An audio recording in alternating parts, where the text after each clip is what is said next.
Will not have a home playoff game. If Seattle beats San Francisco Saturday to claim the number 1 seed, the Rams will be the 5th seed and will play a wildcard game at Carolina or Tampa Bay, whoever wins the NFC South. If San Francisco beats Seattle, the Rams fall to the number 6 seed, which will send them to Chicago or Philadelphia. Either scenario does not look good for the Rams. They need to put together a strong performance Sunday against Arizona in their final regular season game to tune up for the playoffs. It's going to be a bumpy ride in the postseason. Happy birthday to Tiger Woods. The 15-time major champion turned 50 today. Tiger is eligible for the PGA Senior Tour if he chooses to go that route. No debates, no speculation, just the info you need. That's your KBLA Sports Minute. I'm Ray Richardson. More news, opinions, and conversation when we come forward on KBLA Talk 1580. At the tone, please record your message. You ready? Drop it! Mr. Tavis Smiley, preach it. Thank you, man. Politics in this country is crazy. You put things in perspective that even I didn't. The right is playing fast and loose with facts and scapegoating everyone under the sun, especially black and brown people. As a white man, I do not agree with this, and I am on my black and brown brothers and sisters' side. Fight the good fight. You know that I am part of the resistance. Let's fight the power. Our freedom of speech is freedom of death. We got to fight the powers that be. KBLA Talk 1580. We've got your flag.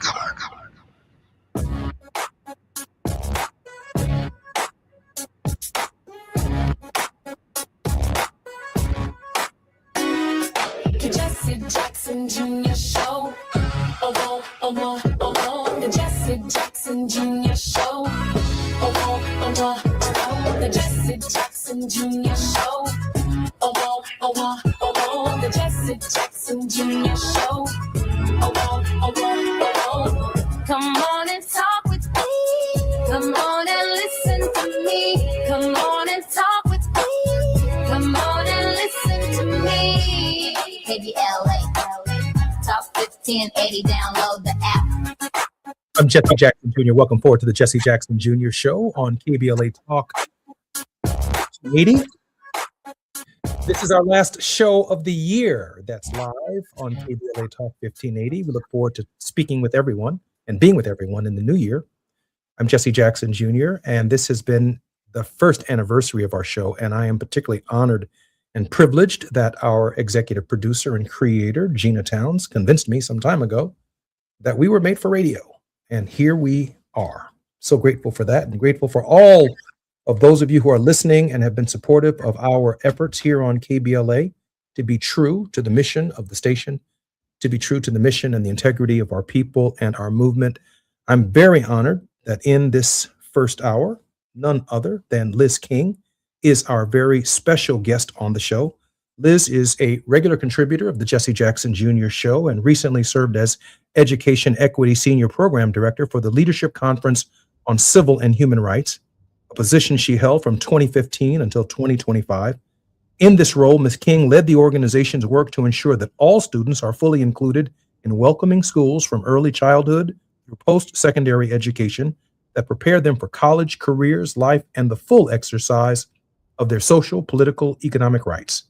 Throughout her tenure at the Leadership Conference, King coordinated the coalition's work to advance equal opportunity in education and represented the civil and human rights community's positions and perspectives on education policy topics in the media, in testimony before the U.S. Department of Education, and during the course of legislative negotiations. Liz, welcome forward to the Jesse Jackson Jr. Show. Thank you so much. Always great to be here with you, Congressman. Liz, I am very excited about our conversation and the initial discussion that we had about our show today, and that is next year, the nation will turn its attentions to the 250th anniversary of the Declaration of Independence. And in turning to the Declaration of Independence, the entire nation will spend an entire year reflecting over the period that we've come from the inception of the nation to the present, and where we are now in the present. And I can't think of a better person to engage this conversation with over the next hour. We're going to jumpstart it in 2025, knowing full well that 2026 is the 250th anniversary of the Declaration of Independence, and we're all going to be reflecting upon some of the precepts and the tenets of that declaration, and obviously some of its shortcomings and the unfinished business of the American Revolution. Liz, your thoughts? Yeah, I mean, this has been a brutal year, and I think it is an opportunity for us to remind each other, to remind ourselves that the United States has always been an unfinished work. And so as we start thinking about memorializing the founding around 1776 and what it means 250 years later, it's an opportunity for us to keep in mind that, you know, you alluded to just the imperfection, the flaws at the beginning, and the work of the United States in moving towards greater equality, greater opportunity, greater liberty for all of the people who live here. And so I think it's a great opportunity for us to think about, you know, what does the 4th of July mean? What does the Declaration of Independence mean? What does the hypocrisy inherent in that rhetoric mean to us today? And what does it tell us about what the future can mean if we build a more perfect union? And so, you know, I am hopeful that next year will be better than this year, because this has been a very challenging year for almost everyone in almost every corner of this country. Brutal is the word that you use, and I think that's absolutely right. Brutal. This has been one of the most brutal years in recent American history, and only with hindsight will we be able to look back upon this year and this period to determine the nature of the cruelty and the brutality that America has become at this hour in our founding. I want to set the stage, however, for our conversation, which will be coming forward in about 3 minutes, right after the break. And in part of setting that stage, I want to help our listeners understand that we are making in this conversation, and we will go back and forth between the two documents, we are talking about the Declaration of Independence on July 4th, 1776, an aspirational document. There'll be times when we move to the idea of the Constitution of the United States. That would be September 17th, 1787. Next year, we are commemorating the 250th anniversary of the Declaration of Independence. We do not live under the Declaration of Independence. The Supreme Court rules and makes its decisions. The elections in the United States, our laws are passed under the Constitution. And Liz, there's a lot to be said about some of the precepts in the Declaration of Independence, etched and forever in the memory of not only the American people, but in world prose. The magnificent words that Dr. King referred to when referring to Thomas Jefferson, that all men are created equal. Elizabeth Cady Stanton offered a friendly amendment to that by saying all men and women are created equal. And yet in the throes of that hypocrisy, Native Americans were being slaughtered in a genocide that included Manifest Destiny. African Americans, or Africans, if you will, from 1619 until the end of the slave trade, as Martin Luther King Jr. and Malcolm X acknowledged, were here before Jefferson was even born. 1619, Jefferson was not born in Jamestown in 1619. We were here. The Native Americans were here before Columbus, before the Pilgrims. We were here. And so from a very unique perspective, the history of African Americans and the history of Native Americans, and yes, the history of women, we get to see the formation of the government of the United States from its lofty ideals in September of July of 1776 to what the Constitution ultimately became, calling us 3/5 of a human, referring to us as property rights and property interests, leaving women completely out of the equation, and the division of the government itself with the addition of the Bill of Rights in 1791 that states those rights not written in the Constitution would be forever in the purview of the states, and hence so much is protected in discrimination by states' rights. I'm Jesse Jackson Jr. For the next hour, our very special guest is none other than our regular contributor, Liz King, and I'm going to have a countdown for her when we come forward. because she's capable of taking us to a place we've never been before. I'm Jesse Jackson Jr. Listening to the Jesse Jackson Jr. Show on KBLA Talk 1580. It's afternoon drive time with Jesse Jackson Jr. Only on KBLA Talk 1580. Hey, good morning. You're heading to the airport, right? Yep, thanks for checking. I like the car. How long have you been a rideshare driver? About 3 years now. I really enjoy it. Isn't it hard to make money these days with the price of gas being so high? Not for me. I use Upside, the free app that gives you cash back for every gallon of gas you buy. Wait a minute. Are you saying you actually get real money back when you get gas with the Upside app? Yep, I get real cash back every time I get gas. Does that actually add up to anything? I'll make around $200 to $300. Wow, that's serious extra cash. I'm downloading the Upside app now. Download the free Upside app now to earn real cash back every time you buy gas. Use promo code STATE to get up to a $5 per gallon bonus on your first tank. You can cash out anytime, right to your bank account, PayPal, or a gift card for Amazon and other brands. Just download the free Upside app and use promo code STATE to get up to a $5 per gallon bonus on your first tank. That's code STATE. KBLA Talk 1580. We've got a lot to talk about. KBLA Talk 1580, connecting you with services and solutions. LA County's new Justice Care and Opportunities Department, or JCOD, is here to support justice-involved individuals and their families. The JCOD Support Center is now taking calls at 1-833-LACJCOD. That's 1-833-522-5263. Available 7 days a week from 6 a.m. to 11 p.m., the Support Center is your one-stop shop for re-entry issues and court support. They offer court reminders, connections to local services, transportation assistance for housing, court appearances, and childcare. The JCOD hotline provides personalized help to connect you with services that you need. And don't forget to check out justiceconnect.org for more information. Remember, it's free and available every day at 1-833-522-5263. This is a community call to action from KBLA Talk 1580.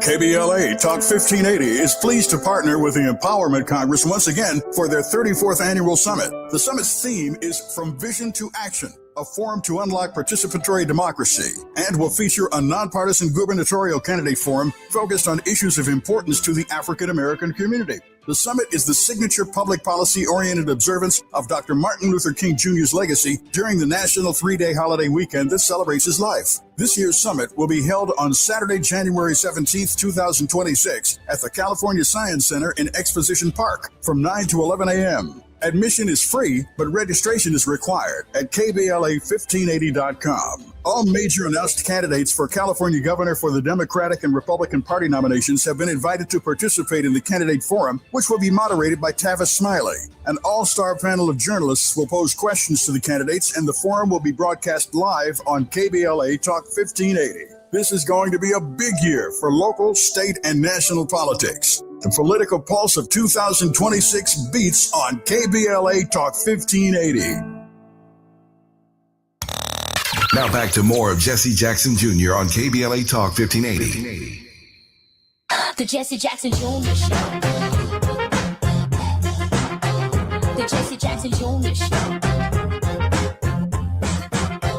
The Jesse Jackson Jr. Show. The Jesse Jackson Jr. Show. King Volley drops the beat. Come on and talk with me. I'm Jesse Jackson Jr. Welcome forward to the Jesse Jackson Jr. Show.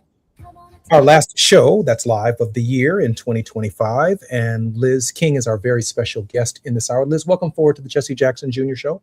Thank you so much. Excited for the conversation. I have to figure out from our executive producer what the Liz King hour is going to be called. I don't know if it's lighting it up or lighting it up with Liz King. Oh, lighting it up with Liz King. All right, well, that's what it's going to be because she says that's what it's going to be.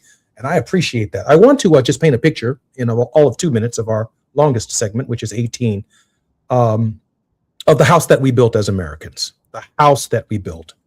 And I think if we frame the house correctly, we have a better understanding of the conversation that Liz and I are going to engage in. Let's first, before we build the house, we have to have a pre-construction period. We got to assemble all of the stuff we can assemble, the wood, the nails, the timber, the roofing, the sink, the bathrooms. Let's call that pre-construction, 1619 to 1776. There is a pre-construction period.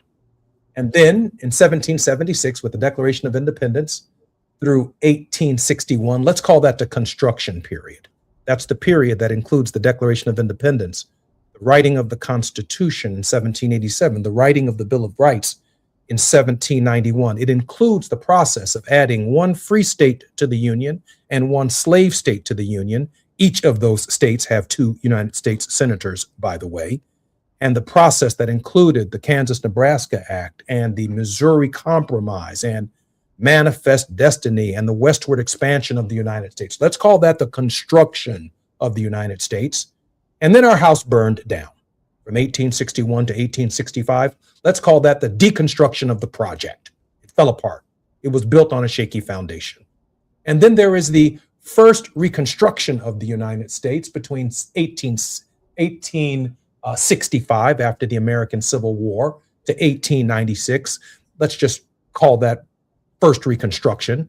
And then there's Jim Crow until Brown versus the Board of Education from 1896 to 1954. And then there is second reconstruction, 1954 to the present. And one could largely argue that the Donald Trump Project 2025 and the Donald Trump Project is a deconstruction of the house that we've all built. And there is an effort to rebuild everything from the east wing of the White House to putting his name on the Kennedy Center to building an Arc de Triomphe in Washington, D.C., to naming everything after himself. Let's just call this a new construction project that many of us are not familiar with. With that said, back to 1776, all men are created equal, a lofty ideal and a lofty goal, but it left out a lot of people, Liz King. No, absolutely. I think, there's just so much to be said here. I think for me, so much of all this comes back to this amazing piece that Michelle Alexander wrote at the beginning of the first Trump presidency. And I forget the title. It was in the New York Times, and it was something like, we are not the resistance, they are.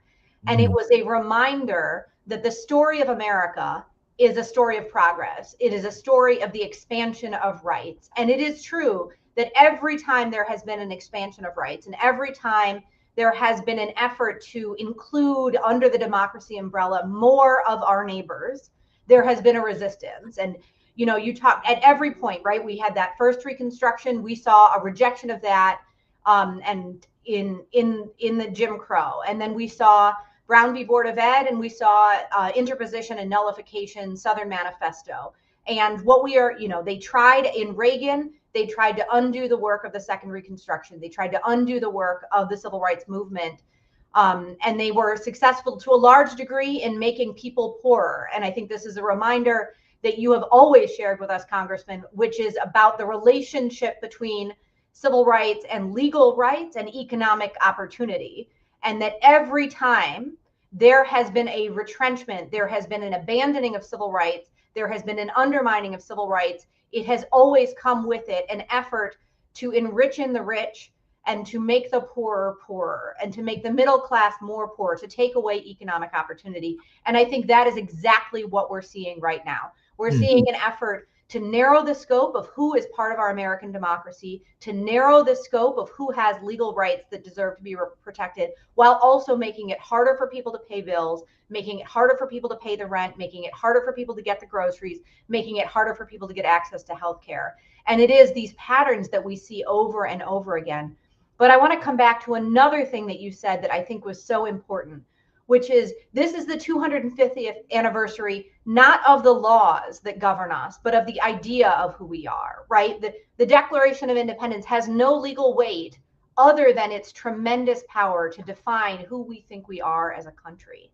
And so I think that is so much of what we're seeing here is not just a question of the law and what the law means, but a question of the story and what the story means and what the story tells us. And, you had talked about sort of where President Lincoln comes in. Obviously, we know the story of Frederick Douglass and what he had to say about the nation's founding. And then we think about the I Have a Dream speech, which was very much King's simultaneous invocation of that story and critique of the incompleteness of that story, right? He famously talks about the promissory note being marked insufficient funds and a rejection of the idea that there is a limit to the liberty available to us. And I think there's just so much here. It's really going to take all of us in this next year to write a new story about who we will be as a people moving forward.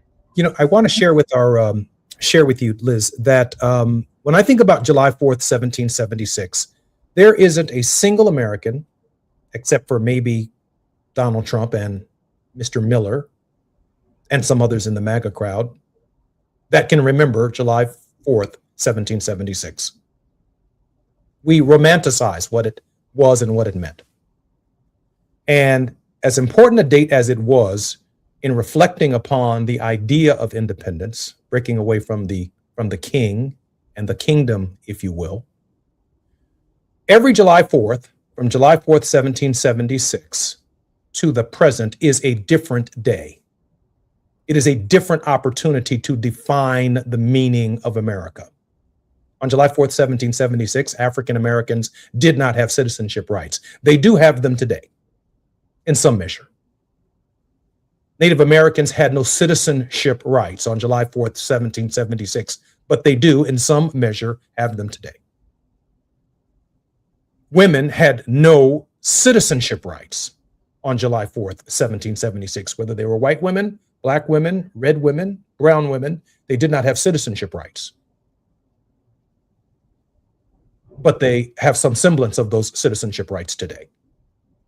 And the most amazing thing about July 4th, and I could go all the way from Frederick Douglass's oration in New York about the hypocrisy of July 4th, right up to Martin Luther King Jr.'s critique in 1963 on August 28th in front of the Lincoln Memorial, a reflection again on the Declaration of Independence.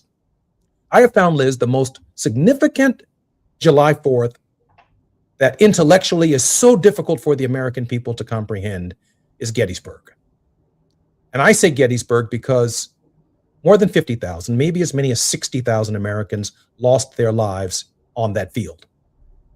And the battle, yes, between North and South, yes, between the Confederate States who wanted to preserve the institution of slavery and the idea of freedom for the Northern states. And African Americans, while they may have been U.S. colored troops at that time, they were not allowed to fight at Gettysburg. That was to be a white man's conflict on that field. But it would be Lincoln, with the dead still unburied, who returns to Gettysburg in November of that year to deliver the Gettysburg Address. You could smell the Gettysburg dead on the entire East Coast. They were decomposing. They had not been buried yet. Nearly 50,000 people in a field. I bring that to our attention because it's almost impossible to imagine when he delivers the Gettysburg Address for us to even think about July 4th, 1776, or any July 4ths, I think 87 of them that came before Gettysburg, maybe 86, what those July 4ths were like. Because every July 4th after Gettysburg is what Lincoln says July 4th is, not what Jefferson and what the architects of the original republic said it was. Every July 4th after Gettysburg, who we would become, who we were trying to become, it took on a new definition. So July 4th, 1963 is a month before Martin Luther King Jr. offers his interpretation of what it means to be an American.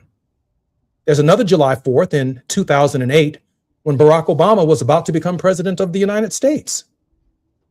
There's another July 4th when he's obviously elected to a second term. Another definition. There is a July 4th when Kamala Harris is the Democratic nominee for president of the United States, and yet another iteration of the holiday, none of which was imaginable on July 4th, 1776. These dates do matter, Liz.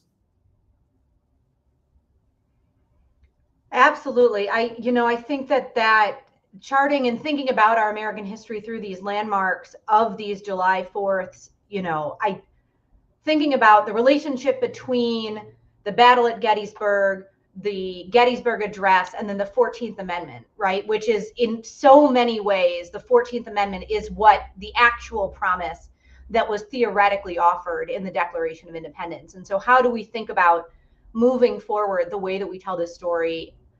You know, even just thinking about your point about the role of Native people and the fact that Native people who predated all of this were not eligible for citizenship, were not included, were certainly referred to in egregious terms in the Declaration of Independence. But we think about the role of the Iroquois Confederacy in actually creating the democracy that the United States eventually became and is still working to become.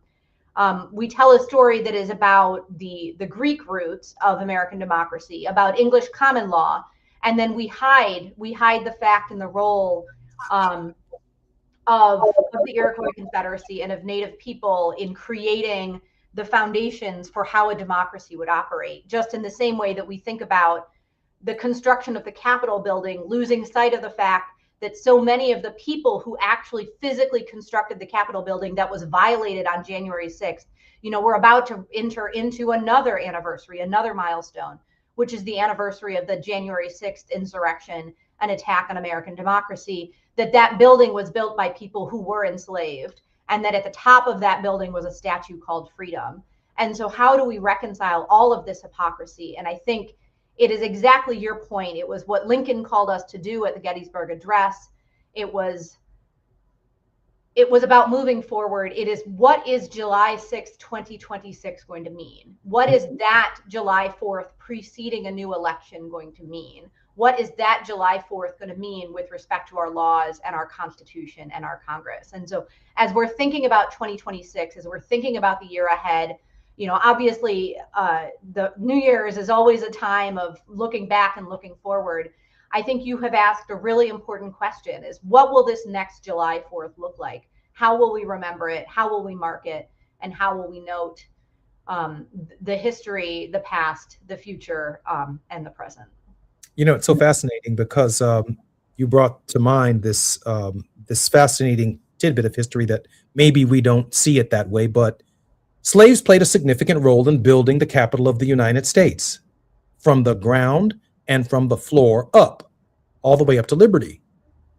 But then when you reflect that on January 6th, the very people who've enjoyed citizenship rights and their ancestors over a longer period of time than those of us who built the Capitol from the ground and the floor up, one group came to destroy it, another group is responsible for building it and trying its best to make the system work. I can't think of a greater irony when we reflect upon the significance of the evolution of our nation, not only what we were, what we are, who we are, what we are becoming. It's all a factor when we work our way up to the system and the deconstruction project of MAGA and Donald John Trump. I'm Jesse Jackson Jr., listening to the Jesse Jackson Jr. Show on KBLA Talk 1580. More with Liz King as she lights it up on the Jesse Jackson Jr. Show. It's afternoon drive time with Jesse Jackson Jr. Only on KBLA Talk 1580.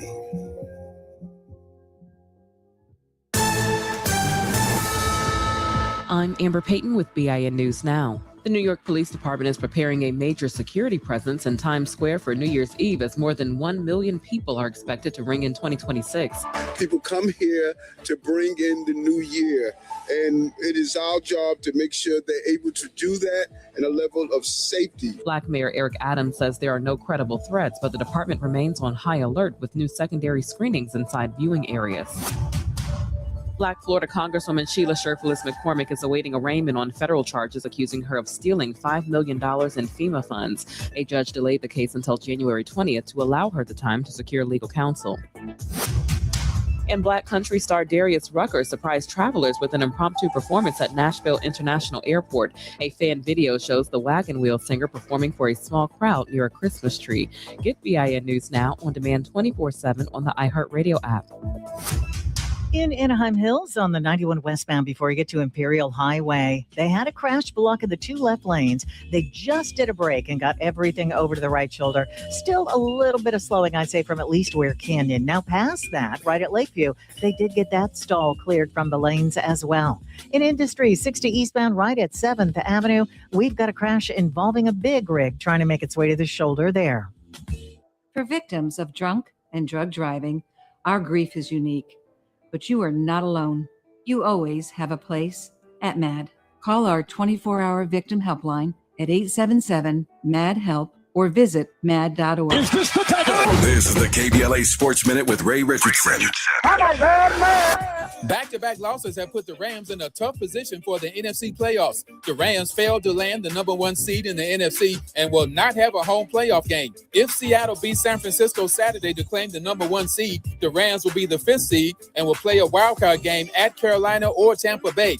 Whoever wins the NFC South. If San Francisco beats Seattle, the Rams fall to the number 6 seed, which will send them to Chicago or Philadelphia. Either scenario does not look good for the Rams. They need to put together a strong performance Sunday against Arizona in their final regular season game to tune up for the playoffs. It's going to be a bumpy ride in the postseason. Happy birthday to Tiger Woods. The 15-time major champion turned 50 today. Tiger is eligible for the PGA Senior Tour if he chooses to go that route. No debates, no speculation, just the info you need. That's your KBLA Sports Minute. I'm Ray Richardson. More news, opinions, and conversation when we come forward on KBLA Talk 1580. At the tone, please record your message. You ready? Drop it! Mr. Tavis Smiley, preach it. Thank you, man. Politics in this country is crazy. You put things in perspective that even I didn't. The right is playing fast and loose with facts and scapegoating everyone under the sun, especially black and brown people. As a white man, I do not agree with this, and I am on my black and brown brothers and sisters' side. Fight the good fight. You know that I am part of the resistance. Let's fight the power. Our freedom of speech is freedom of death. We got to fight the powers that be. KBLA Talk 1580. We've got your black. We asked seniors how to prevent Medicare scams. My best advice, if you get a phone call, do not talk to the person. These people are well trained. Don't talk to them. They don't know me. They're just trying to scam me. Don't be fooled. Hang up. Just hang up. Never give out your Medicare number. They're going to get your number to put in a false claim. If I get a call from someone, I don't pick up the phone. And should I pick up the phone and they ask for information, then I hang up. How do you detect Medicare fraud? Just like I check my credit card statements, I check my Medicare statements monthly. Scammers can get a hold of your number, order medical devices through your account, and you're not even going to know about it if you don't look at your statement. Check your statement every month. If you get your statement and you see something that you know you did not have done, you report it. Call your Senior Medicare Patrol. To report Medicare fraud, call the Senior Medicare Patrol at 855-613-7080. KBLA Talk 1580. We've got a lot to talk about.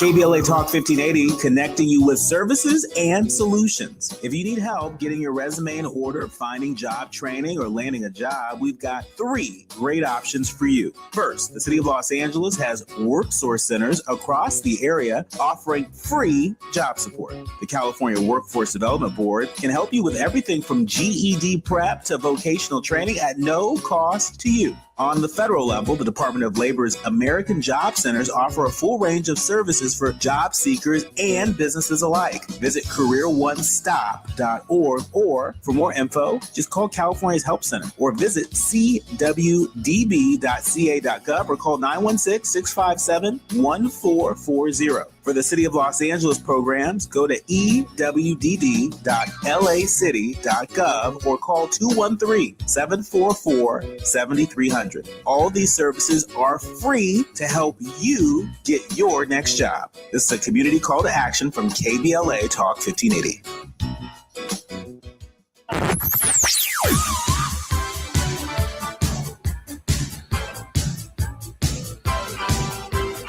This is KBLA Talk 1580. Talk radio. That's music to your ears. We're unapologetically progressive. KBLA Talk 1580. You're listening to Jesse Jackson Jr. on KBLA Talk 1580. The Jesse Jackson Jr. Show. The Jesse Jackson Jr. Show. The Jesse Jackson Jr. Show. The Jesse Jackson Jr. Show. King Quality drops the beat. Come on and talk with me. Welcome to the Jesse Jackson Jr. Show, KBLA Talk 1580. Our very special guest in this hour is none other than Liz King. Liz, I don't know what my future holds, and I don't even know if I'm going to ever make it to Capitol Hill. I'm going to do everything that I can, but let me tell you this. If I go back to Capitol Hill, I sure hope you go with me.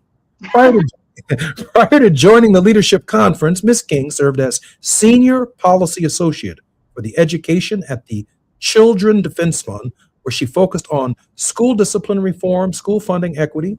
King's policy advocacy and career began as legislative director for Congressman Shaka Fatah, one of my good friends, where she advised and represented the congressman on education, healthcare, women, children, and family policies. Liz, welcome forward to our show. Thank you so much. You're very generous. You're very generous. So grateful you're here, Liz. Liz, can I go back to this project for a minute? Because when we look at the scope of the project that we find ourselves in, I see a Democratic Party founded by Jefferson in 1791, 92, 93, somewhere in there. And it's a red party, a states' rights party, a local control party. And that party over time, that deeply red kind of pre-MAGA party, eventually becomes the party of Barack Obama, Joe Biden, Kamala Harris, Nancy Pelosi, Hakeem Jeffries, a deeply blue party.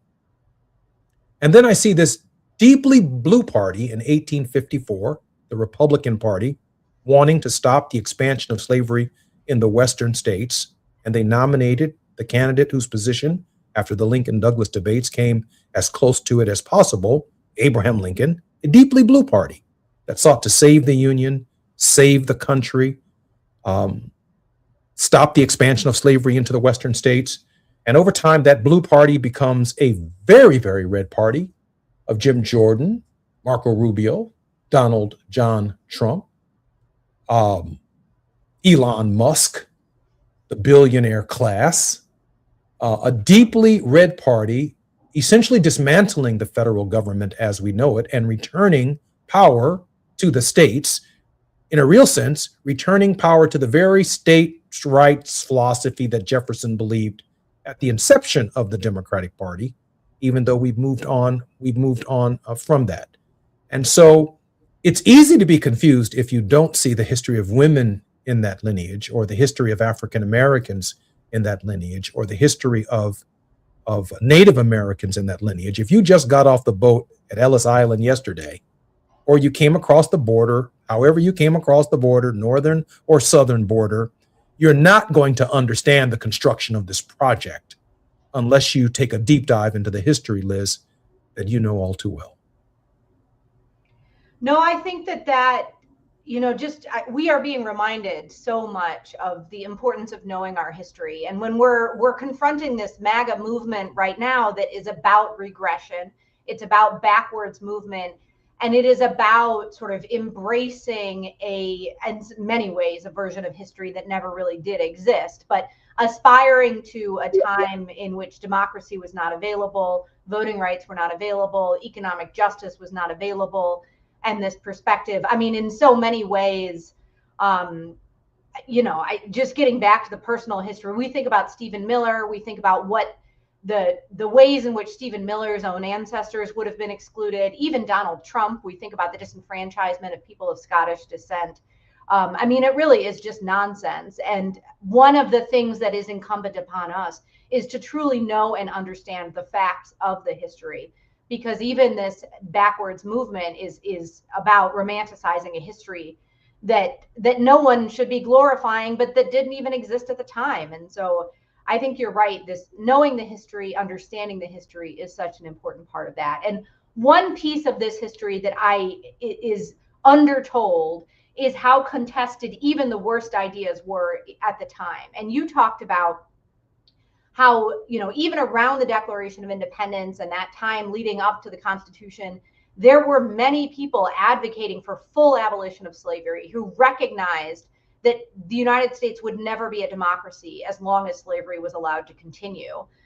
That conflict existed at the time, and obviously being driven by people of African descent, whether they were Africans or Americans, depending on what side of 1776 we're talking about. But there were people fighting for the 14th Amendment even before the Constitution was first created, and being reminded that there have always been those who have advocated for full democracy and inclusion. But absolutely, we need to tell this history. We need to know this history. Your point about Gettysburg, the Gettysburg Address, I think that is not, too often that is not how we tell the story. Too often we lose sight of the birth moment that was the Gettysburg Address and the role of Lincoln in shaping who we became, and thinking about how Donald Trump is seeking to undo that which Lincoln did, I think is something the American people need to understand, that he is trying to take away Lincoln. He is trying to undo Lincoln. He is trying to erase Lincoln from American history, and that cannot be allowed to happen. You know, Liz, you're making me go back to the campaign last season. I was campaigning in Philadelphia, in Gettysburg. I insisted that the Kamala Harris campaign go to Gettysburg. It fell on deaf ears. My father eventually, even in his current state, decided to come to Gettysburg with me. And I shared with him that I believe in God. But if God exists, and I know that God does, there is no doubt in my mind that God was in the middle of that field. Because it's a turning point in our understanding of what we would become. God had to be present there. You can't always geopolitically locate God's presence. But what America became after Gettysburg, the role that she played in the world in fighting fascism and tyranny in Europe and feeding people around the world when America was having her better days, the role that America has played in diplomacy, in science, in technology, in even coming up with ideas of systems that do everything within their very limited power or limited understanding to eliminate poverty. America has always been the best chance that we've ever had to eradicate disease and to eradicate poverty from the earth. And I know that but for Gettysburg, we would not be the country that we are today. The turning point in human history and the 192 nations that decided to create a democracy modeled after the American Constitution is largely because of Gettysburg on that field. If you can hear my voice, you owe yourself a pilgrimage to go to Gettysburg and feel the presence of the divine in that location. I do want to move at some point, and soon, to the deconstruction project that we are presently in, because it seems not only, Liz, to be an attack directly on history, but it seems to be, as you've already noted, an attack on the forward motion of the history, which is, from my perspective, natural to human development and evolution.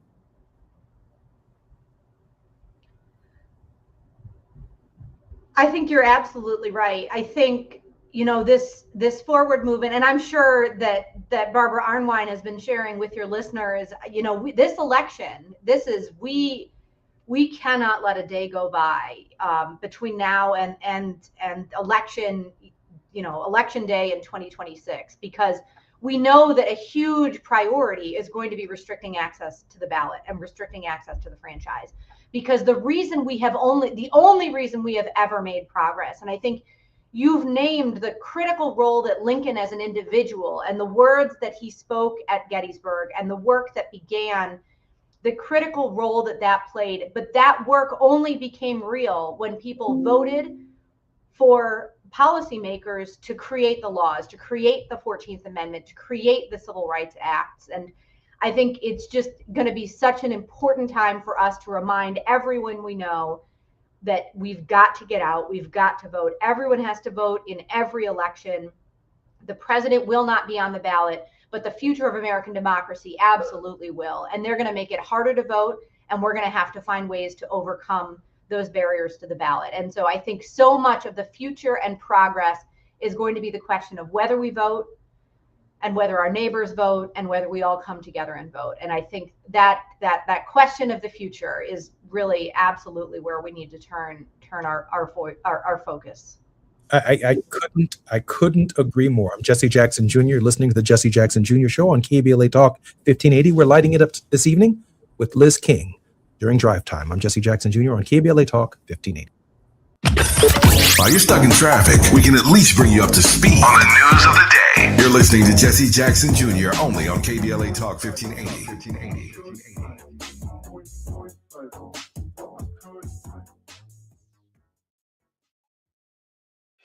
My name is Tyrone Owens, and this is my home for 23 years that burned in the fire. Me and my wife, Charlene, we had this whole yard decorated every year. This was the house that sparkled throughout the entire neighborhood on all the holidays. It's a community that will never be the same due to the negligence of a utility company. So I am pretty upset about that. We were nowhere near being able to rebuild with our insurance. It's going to cost $1 million to put your house back up. I want to get back to that point where we were before the fire. I'm starting to get emotional, but I'll work through it. LA Fire Justice has been wonderful for us. They're just caring people. We have all faith in them. Big ups to LA Fire Justice, who's given us hope to rebuild 100%. Advertisement. Douglas Foster, 221 East Walnut Street, Suite 100, Pasadena, California, 91101 is the attorney responsible for this ad. LA Fire Justice is proud to sponsor Conversation Live, Altadena Rising with James Farr on KBLA Talk 1580.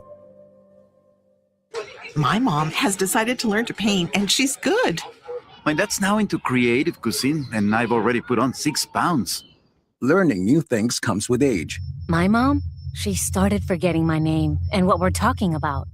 Forgetting well-known things doesn't. Memory loss may be a sign of Alzheimer's disease. Early detection gives you and your loved one time to plan for the future. Learn the warning signs of Alzheimer's at 10signs.org. Brought to you by the Alzheimer's Association and the Ad Council. Febreze. It's a classic odor tale. You fried fish for dinner, cleaned up, but the smell is still in the house. And the neighbors are coming over for game night. They're on their way.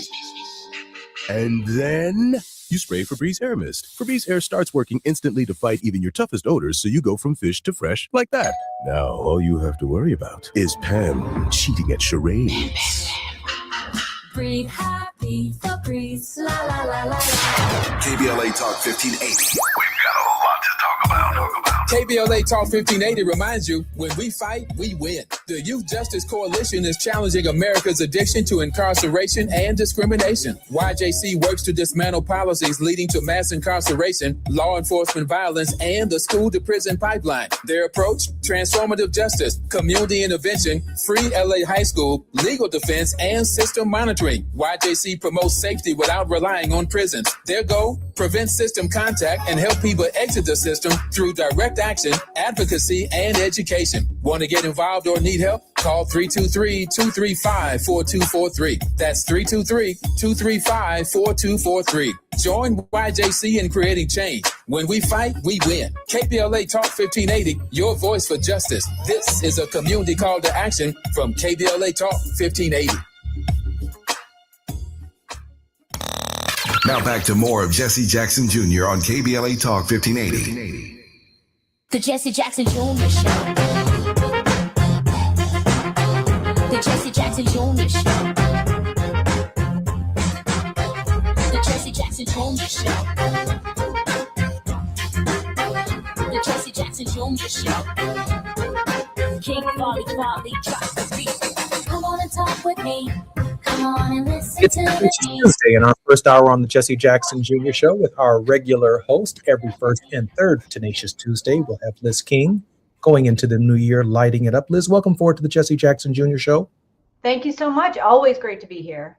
Liz, I want to talk about the present deconstruction project because as I built at this house in my thinking, when I look at the founding of the Democratic Party in 1791-92, it really was a party, an agrarian party that sought to protect all of its local interests, including slavery, at the state level, states' rights. The Democratic Party at its inception was less government, less control, less regulation. We don't want you down here in our state telling us what to do with our Negroes. And then this Republican Party comes into existence in 1854, and there's obviously a major conflict that's developing because it comes into existence saying, you may protect your slaves in the southern states, but we're not going to let you carry slavery into the western states. And before Lincoln is even sworn in as president, a shot is fired at Fort Sumter in South Carolina. South Carolina secedes from the Union, followed by a series of states that essentially declare their independence and form a confederacy. But then it's really interesting. About 1935, 1936, the former Democrats begin moving to the Republican Party, but they move to the Republican Party as fiscal conservatives. They don't want the federal government coming into their states, telling them what to do in terms of workers' rights, women's rights, LGBTQ rights, civil rights. So you'll end up with George Wallace standing in the state, in the door of a school, with the president bringing the National Guard saying, you're going to let Black people in. You're going to have state troopers and National Guardsmen meeting John Lewis at the Edmund Pettus Bridge. And it's the Democratic Party that's welcoming them to their state and using the National Guard for the purposes of enforcing their state's rights to treat their Negroes and their minorities the way they want to in their states. And then we see in the Democratic Party around 1935 a shift to Keynesian economic programs where under Roosevelt, healthcare for all and Social Security and Medicare and programs began coming into existence, and a gravitation of African Americans from the party of Lincoln to the Democratic Party, because now that this country is moving in the direction of building post-Civil War a more perfect union, our allegiance ends up in Washington, not at the gubernatorial level or the state level, but with presidents of the United States who are advancing at least a common vision for the United States. You shared with us earlier that when Lincoln delivered his first inaugural address, he had one vision of America that was its reality. Something else happened, Liz, in his second inaugural address. Yeah, and I think, what we see in Lincoln's second inaugural is the reference to the United States as a singular, right? So the first inaugural, it is these United States in the plural, this collection of individual states. And in the second inaugural, we see a reference to the United States as one nation, and this question of unity and togetherness and what it means for us all to be one nation together. And that, when you talk about the destruction project right now, that is what they seek to destroy. They seek to destroy unity, one nation. When Nancy Pelosi oversaw the construction of the Capitol Visitor Center, which is amazing and everyone should go check it out, in the basement of the Capitol building, the emphasis and what you see everywhere, it's on the mugs and the shirts and everywhere on the wall, is E pluribus unum. It is this motto. It is this message of unity. It is this embracing of diversity, out of many, one. And that this anti-DEI agenda, this attack on diversity, equity, and inclusion, this attack on the federal government, all of these attacks are about undermining E pluribus unum. It is a destruction agenda. It is about unmaking the United States. It is about undoing the work of the Gettysburg Address. It is about undoing the work of Reconstruction. And I think, we have to become nation builders. That's what we do now, right? And when King was asked about integrating into a burning house, a reasonable question, right? The United States is on fire. Why would we integrate into a burning house? What are we going to do? And King says, we all have to become firefighters. And it is now time for all of us to become nation builders. And that means being a nation builder means being a voter. It means somebody who brings 5 friends with them to the polls. It means calling the Capitol switchboard. It means showing up at No King's protests.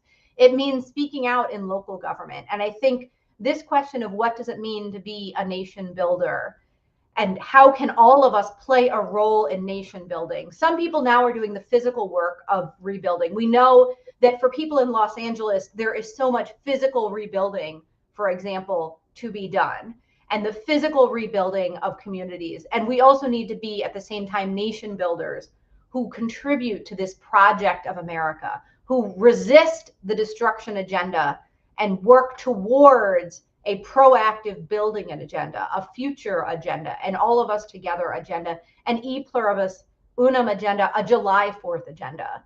And so I think you have sort of laid out so well this question of what does July 4th mean? And, you know, Frederick Douglass says, what does July 4th mean? I keep thinking about Langston Hughes and his poem, I Too, and the critical role. I would like us to get to a place where we view that Langston Hughes poem, you know, America never was America to me, but America will be. That needs to live next to the Declaration of Independence. That's who we deserve to become. That is the America that we all deserve. And I think, you know, there's just so much here to think about going into a new year, going into this 250th anniversary of that one founding document, thinking about all the 250th anniversaries to come of the Constitution, of the Civil War, of the Reconstruction, and the 14th Amendment.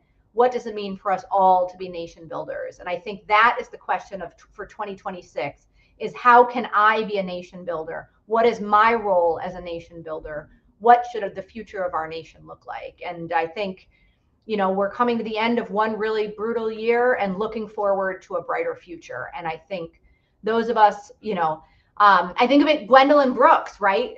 A wonderful Chicagoan, Gwendolyn Brooks, speech to the Progress Toward, right? It cannot always be night. And, you know, joy cometh in the morning. What does the future look like, and how do all of us work together to build the future we all deserve? We're going to we're going to be defining over the next year the true meaning of the Declaration of Independence. I don't know how anyone's going to be able to escape that, and I feel like the luckiest co-host in the world to have Liz King to critique on a weekly basis, a bi-monthly basis, the issues that force this particular reflection of what we are becoming, what we have been, and what we are as a nation, and the role each of us has and plays and shall play in whether or not the Constitution itself endures. In this hour, Liz, I'm a little pessimistic, a lot more pessimistic than I've ever been. It feels that the debate that we're going to have and discussions that we will have around the Declaration of Independence will certainly show a resilience in our desire to expand beyond just men. But I'm not so sure that with the court in play and what we've seen with the executive and the cowardice, if you will, of the Congress of the United States, that it is not the Constitution is far weaker than the people's resolve on the questions that we hold dear. Liz, a final minute and a half for a word of hope. Now is a time for nation building. Now is a time for nation building, and every one of us, every child, every person in every neighborhood, no matter how much power you have, you can be a nation builder. And that is what this country has always been and will always be. This is a challenging time. This is some of the hardest times we've ever seen as a nation. But together we will build the nation we all deserve. Together we will build the nation that Lincoln aspired to in that Gettysburg Address. We will create the 1776, the July 4th that we deserved then, that we deserve now, and that our children and our grandchildren, our great-great-grandchildren deserve into the future. Happy New Year, Liz King. Happy New Year, Congressman. It's always wonderful to be with you. I am so glad that you're here and a participant in our show. Your mind is so important, and your thinking at this hour in our nation's history, and I'm grateful that you are lending it to the Jesse Jackson Jr. Show on KBLA Talk 1580. We have a lot more coming with Barbara Arnwine in the next hour on the Jesse Jackson Jr. Show. This is our final show on the J Lunch Club 2025. We'll be playing some of our past shows over the course of the remainder of the week. I'm Jesse Jackson Jr. More on KBLA Talk 1580 when we come forward. KBLA 1580 Santa Monica. I'm Alexandria Ikamoni with BIN News Now. Pro boxer Anthony Joshua is recovering following a car crash that killed two friends and teammates in Nigeria. The Nigerian-British man was believed to be in the back of a vehicle when the crash occurred. Local authorities say the former heavyweight champion suffered minor injuries and was taken to an undisclosed hospital for medical attention. With more rain in the forecast, there's more concern about unstable hillslides in Los Angeles. David Torje with Alpha Structural tells KTLA that many people might be on vacation when their homes get flooded. So we see a huge surge in calls after the holidays have ended and people have returned home, usually to find, pretty grim results. Janae Aiko, Ludacris, Nelly, and Ashanti are set to headline Jazz in the Gardens next year. The music festival is happening in Miami next March. Get BIN News now on demand on the iHeartRadio app. In Eagle Rock on the 134 East, right before you get to the 2, I've got a report of some debris in the 3 left lanes. On the 5 South at Glendale Boulevard, trying to clear a stalled van from the middle lane there. It's going to be backed up to the 134. Also on the 134 East at Figueroa Street, they're getting a stall cleared over to the right shoulder. And in Anaheim Hills, 91 westbound at Imperial, that crash is cleared. Still pretty slow there. Got issues with youth or high school sports? Positive Coaching Alliance can help.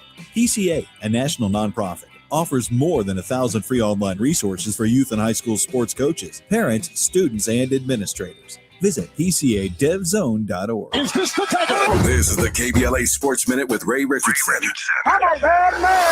Back-to-back losses have put the Rams in a tough position for the NFC playoffs. The Rams failed to land the number 1 seed in the NFC and will not have a home playoff game. If Seattle beats San Francisco Saturday to claim the number 1 seed, the Rams will be the 5th seed and will play a wildcard game at Carolina or Tampa Bay, whoever wins the NFC South. If San Francisco beats Seattle, the Rams fall to the number 6 seed, which would send them to Chicago or Philadelphia. Either scenario does not look good for the Rams. They need to put together a strong performance Sunday against Arizona in their final regular season game to tune up for the playoffs. It's going to be a bumpy ride in the postseason. Happy birthday to Tiger Woods. The 15-time major champion turned 50 today. Tiger is eligible for the PGA Senior Tour if he chooses to go that route. No debates, no speculation, just the info you need. That's your KBLA Sports Minute. I'm Ray Richardson. More news, opinions, and conversation when we come forward on KBLA Talk 1580. Follow the leader. KBLA Talk 1580. Follow the leader. If you're not following KBLA Talk 1580 on all of our socials, then you're missing out. Download our app and find us on Facebook, Twitter, Instagram, YouTube, and on the web at KBLA 1580. That's right. Again, you can find all of our socials at KBLA 1580. We've got a lot to talk about. By the way, if you miss any of our weekday shows in real time, you can always catch up by checking out the podcast of your favorite shows at your leisure. At KBLA Talk 1580, we've got your black. Got your black. Follow the leader. Oh my God. Follow the leader. Follow the leader. Follow the leader.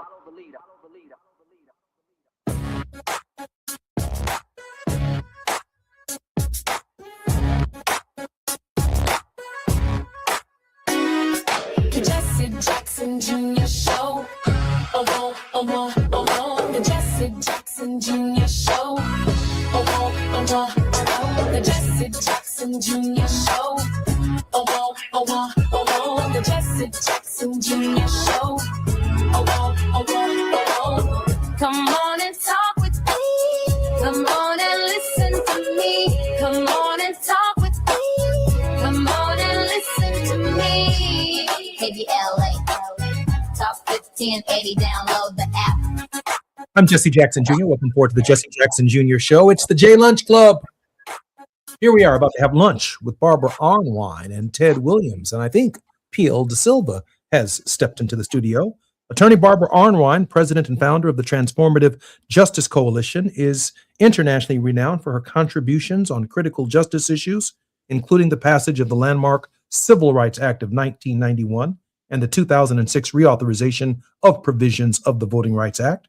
Currently, she also serves as co-chair and facilitator of the National Commission for Voter Justice, the Millennial Votes Matters convenings, and the Voting Rights Alliance. She was the head of the Lawyers Committee for Civil Rights from 1989 until June of 2015, and she now holds the honorific title of President Emeritus.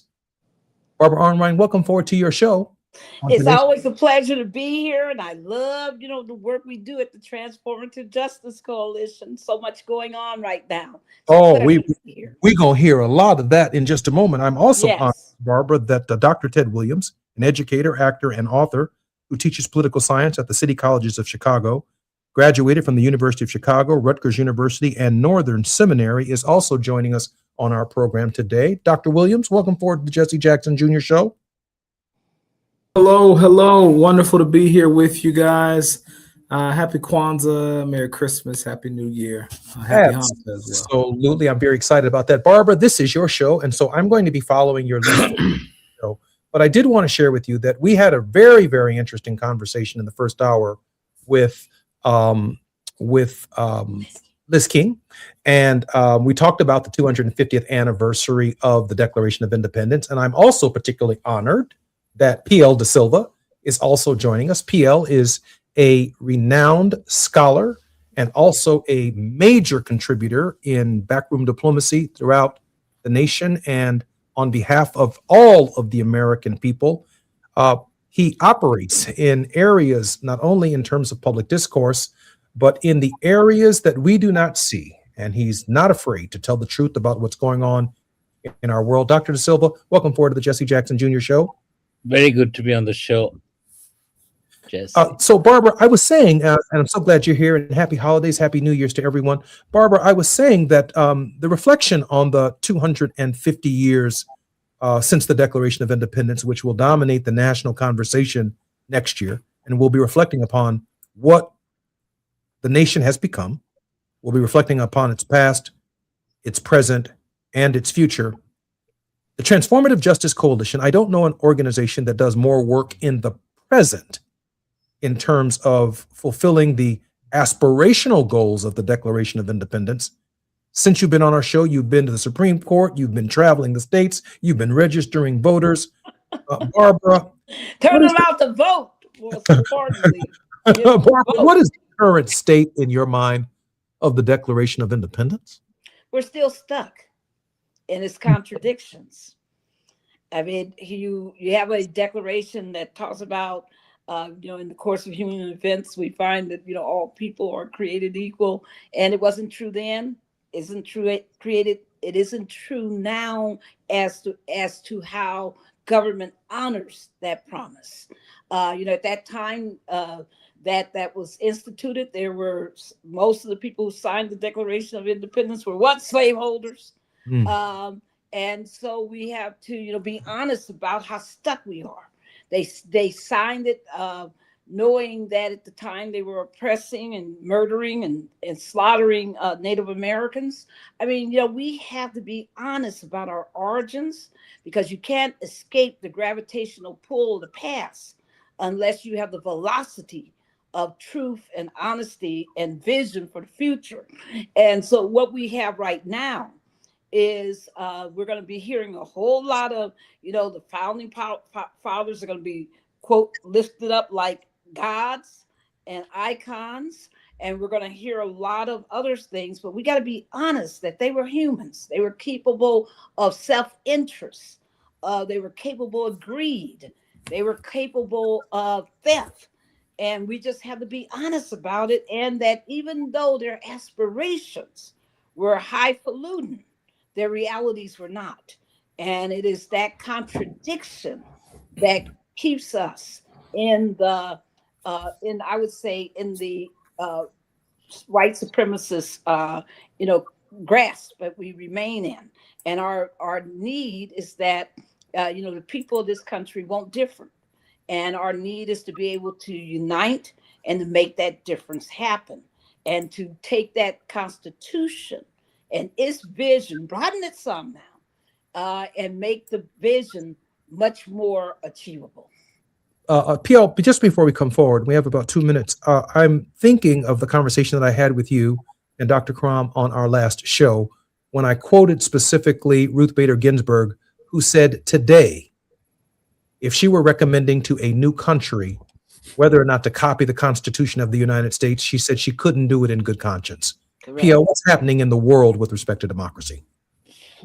We are in a very bad place, and the mask has slipped as far as the United States is concerned, and we are seeing naked imperialism being demonstrated by President Trump and all his enablers. And we should not forget the Heritage Foundation in this. and all the thousands of people that they employed to support the Trump administration. Thankfully, there seems to be fractures, and the Heritage Foundations, there seems to be a split, and part of them are going off with former Vice President Pence. And the MAGA movement is also fracturing. So these are the things that are enabling and supporting President Trump in all the terrible things that he's doing worldwide. And unless you're a strong country like China, weak countries get trampled on, like what Derek Chauvin did by standing on the neck of that poor man who said, "I cannot breathe." I'm Jesse Jackson Jr., listening to the Jesse Jackson Jr. Show on KBLA Talk 1580. We're going to try and get unstuck with Ted Williams when we come forward. I'm Jesse Jackson Jr. More on KBLA Talk 1580 in just a moment. Jackson Jr. Only on KBLA Talk 1580. Hey, good morning. You're heading to the airport, right? Yep, thanks for checking. I like the car. How long have you been a rideshare driver? About 3 years now. I really enjoy it. Isn't it hard to make money these days with the price of gas being so high? Not for me. I use Upside, the free app that gives you cash back for every gallon of gas you buy. Wait a minute. Are you saying you actually get real money back when you get gas with the Upside app? Yep, I get real cash back every time I get gas. Does that actually add up to anything? I'll make around $200 to $300. Wow, that's serious extra cash. I'm downloading the Upside app now. Download the free Upside app now to earn real cash back every time you buy gas. Use promo code STATE to get up to a $5 per gallon bonus on your first tank. You can cash out anytime, right to your bank account, PayPal, or a gift card for Amazon and other brands. Just download the free Upside app and use promo code STATE to get up to a $5 per gallon bonus on your first tank. That's code STATE. KBLA Talk 1580. We've got a lot to talk about. KBLA Talk 1580, connecting you with services and solutions. The Los Angeles Regional Food Bank is on a mission to fight hunger and provide nutritious food to those in need across our community. They partner with federal, state, and local programs advocating for better policies and funding for critical hunger relief programs like Cal Fresh, the Emergency Food Assistance Program, and the Child and Adult Care Food Program. The food bank works with coalitions and local representatives to make sure hunger is addressed in every district of LA County. They also run nutrition education campaigns, raise hunger awareness, and source nutritious food for distribution, all while supporting regulations that allow food pantries to operate safely. Want to help? Visit lafoodbank.org or call 323-234-3030 to volunteer or find a food bank near you. Together, we can ensure that no one goes hungry in Los Angeles County. This is a community call to action from KBLA Talk 1580. KBLA Talk 1580 is pleased to partner with the Empowerment Congress once again for their 34th annual summit. The summit's theme is From Vision to Action, a forum to unlock participatory democracy, and will feature a nonpartisan gubernatorial candidate forum focused on issues of importance to the African American community. The summit is the signature public policy-oriented observance of Dr. Martin Luther King Jr.'s legacy during the national 3-day holiday weekend that celebrates his life. This year's summit will be held on Saturday, January 17th, 2026 at the California Science Center in Exposition Park from 9 to 11 a.m. Admission is free, but registration is required at KBLA1580.com. All major announced candidates for California governor for the Democratic and Republican Party nominations have been invited to participate in the candidate forum, which will be moderated by Tavis Smiley. An all-star panel of journalists will pose questions to the candidates, and the forum will be broadcast live on KBLA Talk 1580. This is going to be a big year for local, state, and national politics. The political pulse of 2026 beats on KBLA Talk 1580. Now back to more of Jesse Jackson Jr. on KBLA Talk 1580. The Jesse Jackson Jr. Show. The Jesse Jackson Jr. Show. The Jesse Jackson Jr. Show. Welcome to the Jesse Jackson Jr. Show on KBLA Talk 1580. This is the J Lunch Club. It's Tenacious Tuesdays with Barbara Arnwine, the president of the Transformative Justice Coalition. Barbara Arnwine shows us the work that we have to do in the present, domestically, and around the world. PL Da Silva takes us around the world as a contributor on our program to show us from the outside how people see us, and from the inside some of the things that we're doing that contribute to the way in which they view us. And none other than Dr. Ted Williams. Dr. Williams gives us the inspiration to keep the fight moving forward. So grateful that our three contributing partners are here with us on the Barbara Arnwine Show. Can I get Ted in this conversation by asking him to help unpack this point that Barbara made about being stuck? That we are stuck since the Declaration of Independence, Dr. Williams. Let's get unstuck, shall we, brothers and sisters? Before we go into 2026, we got to go in 2026 unstuck.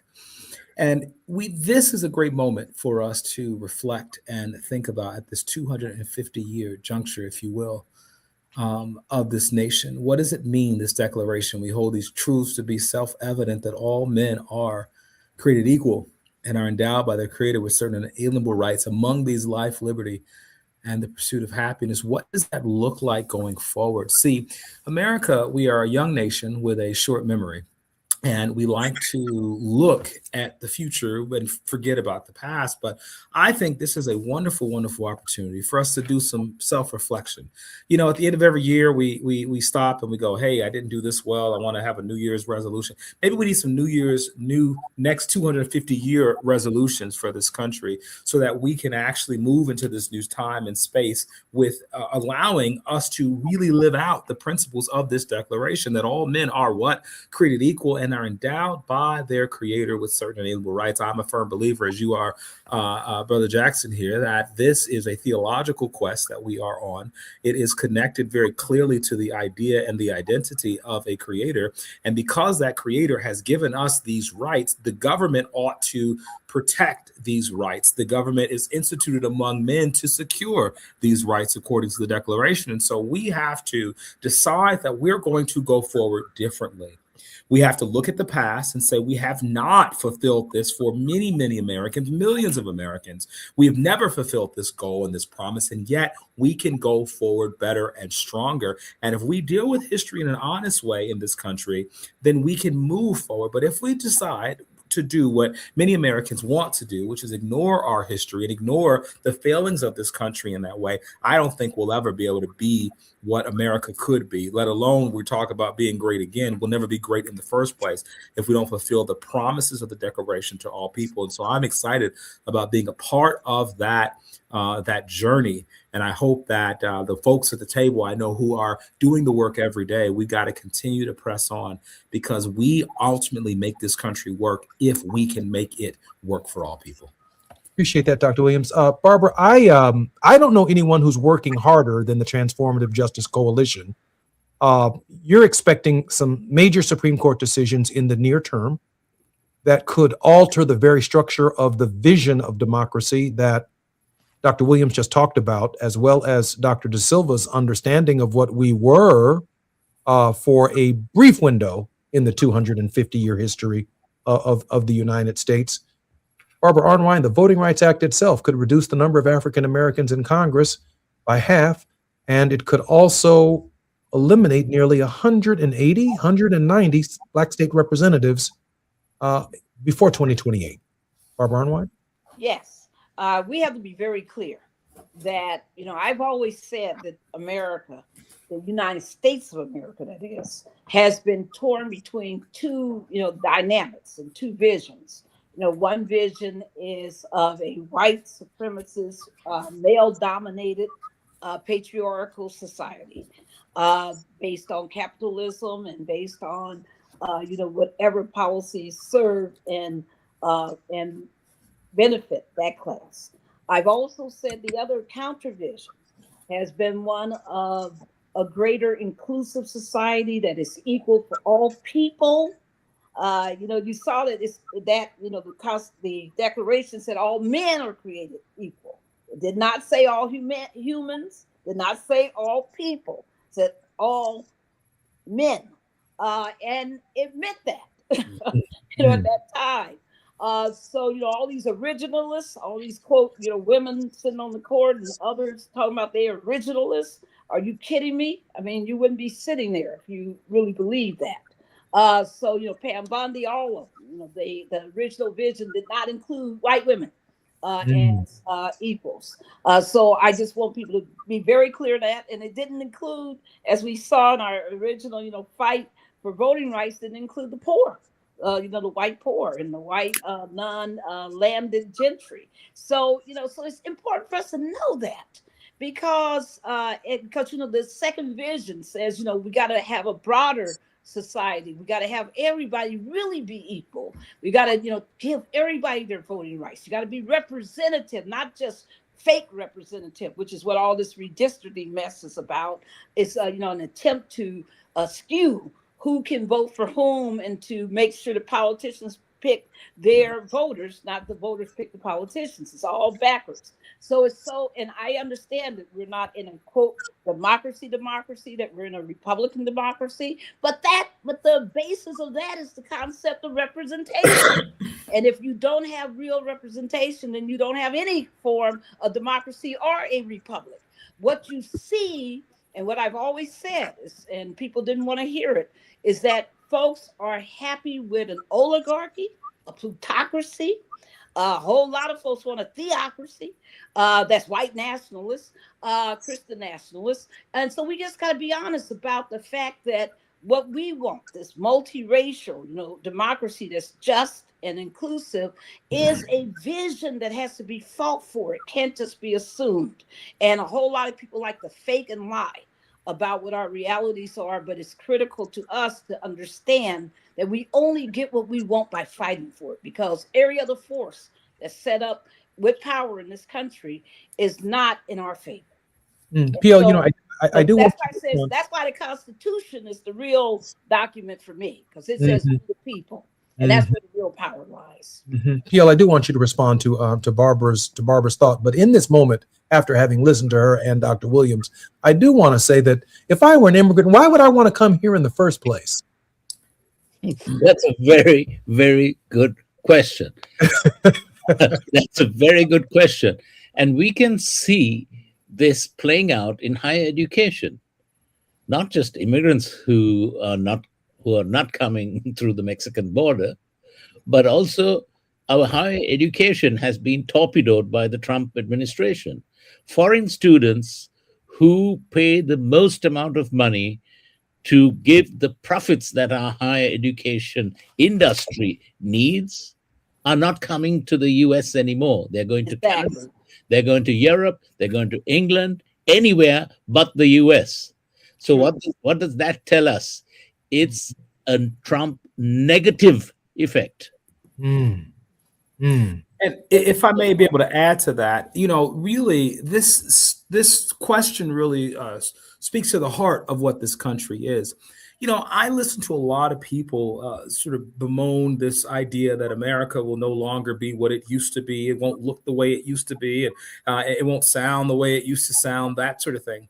And I'm always pressing against that vision to tell people that the evolution of America, by its very nature, is going to be multi-ethnic, multinational, multi-religious. What do you think these documents were intended to do? And by their very nature, they will lead us through this evolutionary process to become a place where there are people from all parts of the world there. That is the beauty of America. And I think that once again, this 250-year anniversary is a great time to stop and say, hey, wait a second. You all who are afraid of this, you all who are anti-immigration, you all are anti-American. Right. And if we're going to go forward in America, in the true vision of America, that is exactly what we must do. I agree. Let me just, Barbara, let me take this little moment to ask you, how can we support the work of the Transformative Justice Coalition? You can go today, as soon as you can, to TJ Coalition, tjcoalition.org. We are a fighting organization, folks. We're lean, mean, and we are one fighting machine. And we are committed to making sure that the true vision of this country needs to be achieved. Barbara, just before you get to that point, and you're on this side of the tax season, correct? Yes. Yes. And people, you want to donate now so that you can claim it for your 2025 taxes. And so you want to donate right this minute, tjcoalition.org. You got until midnight tomorrow, right? To midnight on the 31st to get this done. So we are really begging people to give, give to all these organizations that you've been cheering on, that have put people in the streets, that are out there doing this work.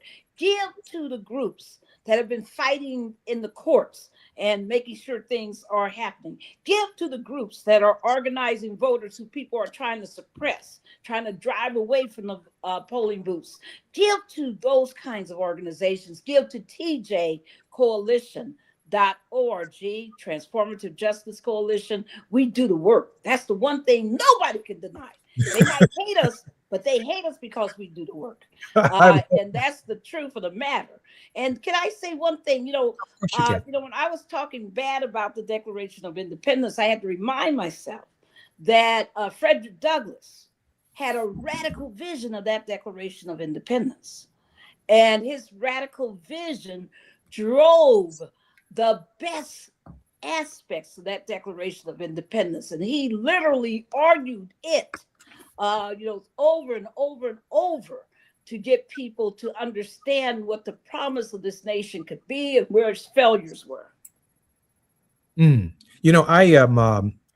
am struck, PL, by the idea that so many immigrants come to the United States with a certain expectation that somehow, what we say, Dr. Williams, in the African-American community, that somehow to be white is to have colder ice, that something about coming to America changes and forces us to diverse ourselves from our true nature, our true ethnicity, our true cultures.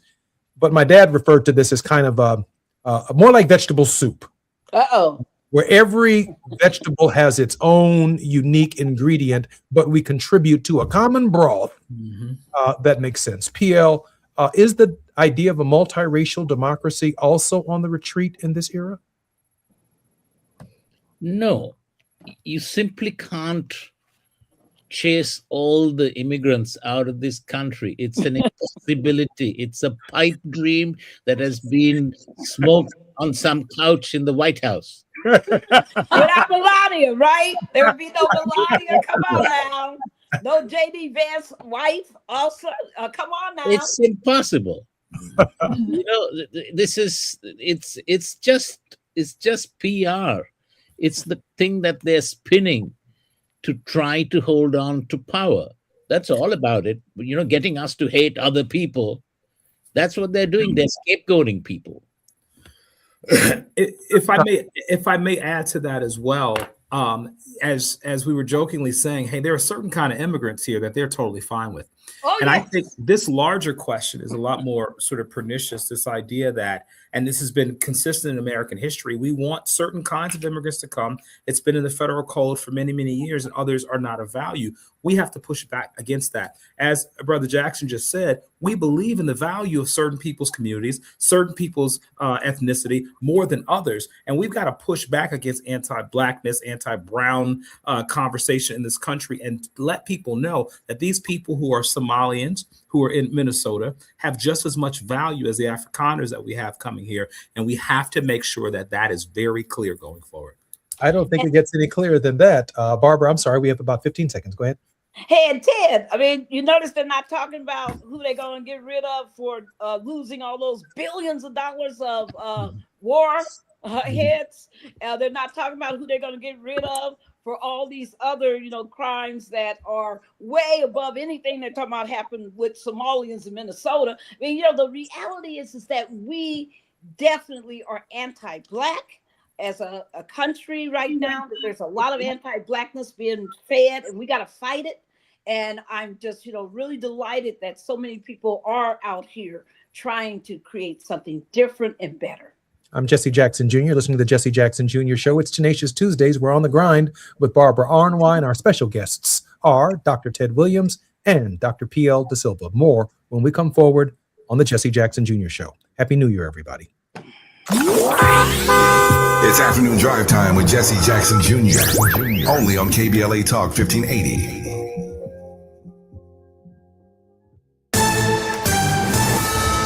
I'm Amber Payton with BIN News Now. The city of Chicago has released its New Year's Eve safety plan as large crowds are expected downtown for a riverfront event hosted by Chance the Rapper for Dick Clark's New Year's Rockin' Eve. We're going to make sure that we have sufficient manpower. We've already made provisions for that. Black Police Superintendent Larry Snelling says officers will be highly visible and strictly enforce the 10 p.m. curfew for minors.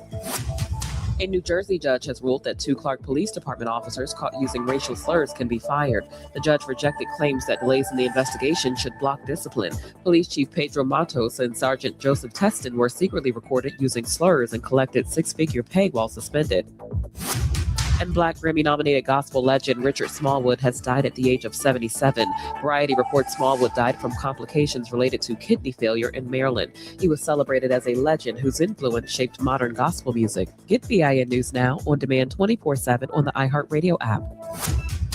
In La Cañada, Flint Ridge on the 210 eastbound before you get to Gould Avenue. We've got that accident blocking the 2 right lanes. It's going to be stopped from Angeles Crest Highway. In Silver Lake on the 5 south at Glendale Boulevard, got a stall. It's blocking the 2 right lanes. It's going to be heavy from the 134. And in Westchester on the 405 and northbound before you get to La Tijera Boulevard, a new accident blocking the carpool and left lane there. For victims of drunk and drug driving, our grief is unique. But you are not alone. You always have a place at MAD. Call our 24-hour victim helpline at 877-MAD-HELP or visit mad.org. This is the KBLA Sports Minute with Ray Richardson. Back-to-back losses have put the Rams in a tough position for the NFC playoffs. The Rams failed to land the number 1 seed in the NFC and will not have a home playoff game. If Seattle beats San Francisco Saturday to claim the number 1 seed, the Rams will be the 5th seed and will play a wildcard game at Carolina or Tampa Bay, whoever wins the NFC South. If San Francisco beats Seattle, the Rams fall to the number 6 seed, which would send them to Chicago or Philadelphia. Either scenario does not look good for the Rams. They need to put together a strong performance Sunday against Arizona in their final regular season game to tune up for the playoffs. It's going to be a bumpy ride in the postseason. Happy birthday to Tiger Woods. The 15-time major champion turned 50 today. Tiger is eligible for the PGA Senior Tour if he chooses to go that route. No debates, no speculation, just the info you need. That's your KBLA Sports Minute. I'm Ray Richardson. More news, opinions, and conversation when we come forward on KBLA Talk 1580. Follow the leader. KBLA Talk 1580. Follow the leader. If you're not following KBLA Talk 1580 on all of our socials, then you're missing out. Download our app and find us on Facebook, Twitter, Instagram, YouTube, and on the web at KBLA 1580. That's right. Again, you can find all of our socials at KBLA 1580. We've got a lot to talk about. By the way, if you miss any of our weekday shows in real time, you can always catch up by checking out the podcast of your favorite shows at your leisure. At KBLA Talk 1580, we've got your black. Got your black. Follow the leader. Following the leader. Oh my God. Follow the leader. Follow the leader. Follow the leader. Protect yourself from Medicare card scams. Scammers may call, email, or even knock on your door claiming they need your Medicare info, asking for money or threatening to cancel your benefits. Don't fall for it. It's a scam. Remember, Medicare doesn't need to verify your information. They already have it. Medicare won't charge you for a new card and will never threaten to cancel benefits. Check your Medicare statements for suspicious charges and report scams to the California Senior Medicare Patrol at 1-855-613-7080. We're here to help. My ride smells just right, just right, just right, just right. Y'all gotta try that Febreze car. Just right, just right, just right. Yeah. La la la la la. With up to 40 days of consistency, all over Febreze car clips right on your fit. Yeah. You know my car's my happy place. Keep that smile on my face when it smells just right, just right, just right. Yeah, breathe happy Febreze. La la la la. KBLA Talk 1580. We've got a lot to talk about. KBLA Talk 1580 reminds you, when we fight, we win. The Youth Justice Coalition is challenging America's addiction to incarceration and discrimination. YJC works to dismantle policies leading to mass incarceration, law enforcement violence, and the school-to-prison pipeline. Their approach, transformative justice, community intervention, free LA high school, legal defense, and system monitoring. YJC promotes safety without relying on prisons. Their goal, prevent system contact and help people exit the system through direct action, advocacy, and education. Want to get involved or need help? Call 323-235-4243. That's 323-235-4243. Join YJC in creating change. When we fight, we win. KBLA Talk 1580, your voice for justice. This is a community call to action from KBLA Talk 1580. Hey there, Los Angeles. This is James Lucky Jr., publisher and editor of Los Angeles News Observer. Are you hungry for news that matters to you in the African-American communities of Los Angeles? Well, buckle up, because we got the scoop you've been craving. Stay in the know and never miss a beat with our free weekly publications conveniently available near you. Or hop on the digital wave and become an exclusive subscriber at OGNSC.com. Don't forget to join the party on Instagram and Twitter at OGNSCINC for behind-the-scenes access and sizzling updates. No more FOMO. Let's stay informed, connected, and empowered together.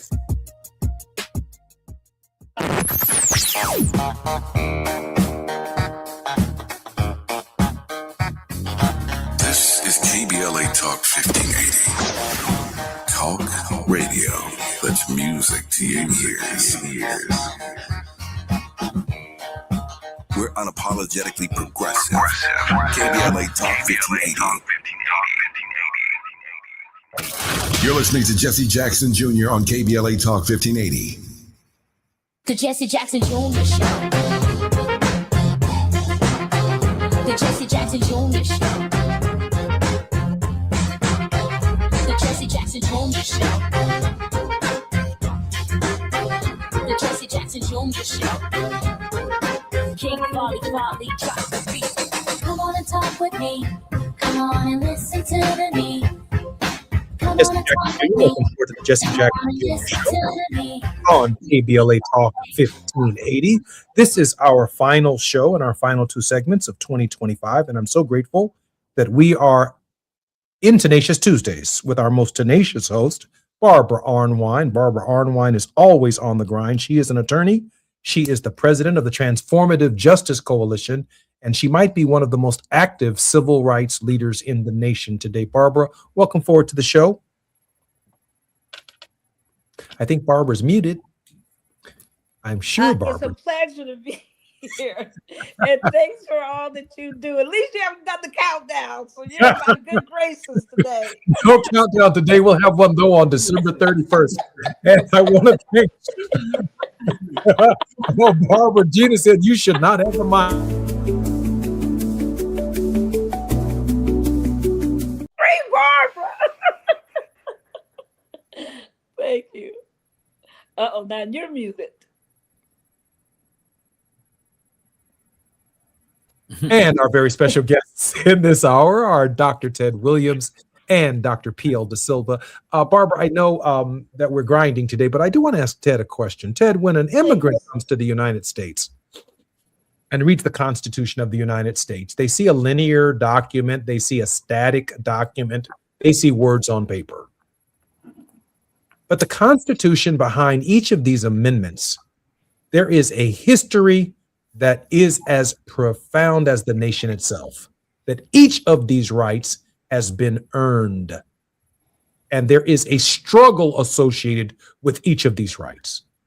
And for African Americans, and really for all of the American people who believe in universal health care, or the right to decent, safe, and affordable housing, or the right to a clean, safe, and sustainable environment, or the right to a public education of equal high quality, the turning point of the Constitution is really the 10th Amendment, where the Jeffersonians and the states' rights activists to protect their property all said that if it's not written specifically in the Constitution of the United States, it's a state right. It's local control. And I think that democracies around the world that modeled themselves after the U.S. Constitution, they see the Constitution, maybe it's one man, one woman having the right to vote, but they don't see when they read our Constitution that these are not inherited rights. These are earned rights.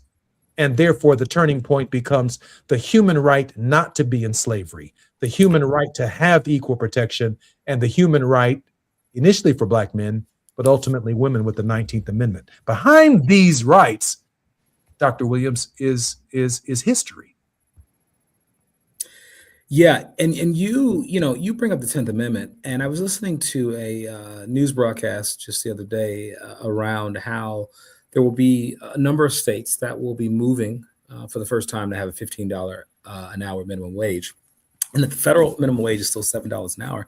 And I was thinking a lot about why is it that we are in a situation where the federal government is behind the states on this basic human right, this basic idea that people would go to work and they would get wages. Obviously, the federal minimum wage is a floor, but the reality is these states have the power to either, to go beyond. And so in my mind, as you, brother, have talked about so much, this idea that we ought to have these amendments, we ought to have these federal guarantees of living wages, living housing, adequate housing. We ought to have federal guarantees that make sure that across the board, not state to state, but across the board, that we have this notion of justice and equality for all people. And I think when people come to this country and they don't sort of understand kind of how this history has worked, how, number one, the 10th Amendment, obviously, is very important in this conversation, but the 19th Amendment, women's rights, and the 13th, 14th, the 15th Amendment that gave African-American many of the rights that we have today. When people don't have an understanding of that, they don't understand that we got to continue to fight and that they're still a part of this struggle. And that if we just come into the country and we just sort of enjoy these rights without having respect and paying homage to those who fought for those rights, we'll be in jeopardy of losing those. And I think, once again, if they understand that we are not at the end of the chapter or the end of the book when it comes to the American experiment, we might not even be a third of the way through, a quarter, a tenth of the way through, that there's so much that we have to still fight for. And I think, once again, as I was thinking about this relationship between the federal government and state governments, I was thinking about how much more we have to press our federal government to take the lead so that the states are not able to just give us a different way of life and quality of life, depending on what kind of local leadership that they have. PL, last week, Dr. Karam spoke very clearly on how democracy is fledging, if you will, around the world, in large measure because democracy came to them top down and not bottom up. And therefore, the rights themselves are not completely appreciated by the, if you will, the landed gentry or by the elites within these societies who take advantage of the system, whether it's democratic representation or not. They're always in power. And therefore, the bottom, if you will, or people who are struggling, the poorest of the poor, are not really part of the process. And that, too, is contributing to the decline of democracy. We need to organize. That's the only way. It's like the civil rights movement. We, the majority of the people at the bottom, we need to get together, get out the vote, register to vote out this Republican administration and the atrocious Trump and all his acolytes out of office, holding office, whether it's on Capitol Hill, but also the smaller elections are important, whether they're judges or municipal elections. All those things are important, and that's where we need to start, because that's where they started. If you looked at Reagan, if you looked at Nixon, Reagan, Bush, and Trump, they've been destroying our democracy. And immigration has been a supplant to slavery, right? If you look at how immigrants who come from Central and South America, how they work, they're the people who actually do work in this country. The hard work, the construction work, all of these kinds of things. It's value creation, and these are people who replaced the slaves who were brought from Africa. And we should not forget to pay homage to the migrants who are working, whether they're legal, illegal, it doesn't matter. These people are human beings and they work tremendously hard, and they are part of the working class. And the working class needs to unite. We need to unionize. We need to fight the fat cats. We need to fight the billionaires. We really do, if we are to save this country. Barbara, I'm going to talk about this when we come forward on the program, because in a real sense, the experiment is still flawed. And I've shared on your program, Barbara, On the Grind, when you think about 44 million Americans who work 1 2 or maybe even 3 jobs, they still need affordable care, and the role of the federal government to make sure they have some form of health care. In a few short days, just a couple of days, many of them are going to see skyrocketing premiums, and that's a flaw in the American experiment. Anytime the right to a gun is considered a constitutional human right, but the right to health care of equal high quality for all Americans is not considered a human right, is outside the grace of the dignity of our country. Anytime we need a supplemental nutrition and assistance program for people who work and who go to school hungry, that suggests a significant problem with the system that we're living in. I'm Jesse Jackson Jr. You're listening to the Jesse Jackson Jr. Show. You're on the grind with Barbara Arnwine. Our final segment of the year is coming up when we come forward. While you're stuck in traffic, we can at least bring you up to speed on the news of the day. You're listening to Jesse Jackson Jr. only on KBLA Talk 1580.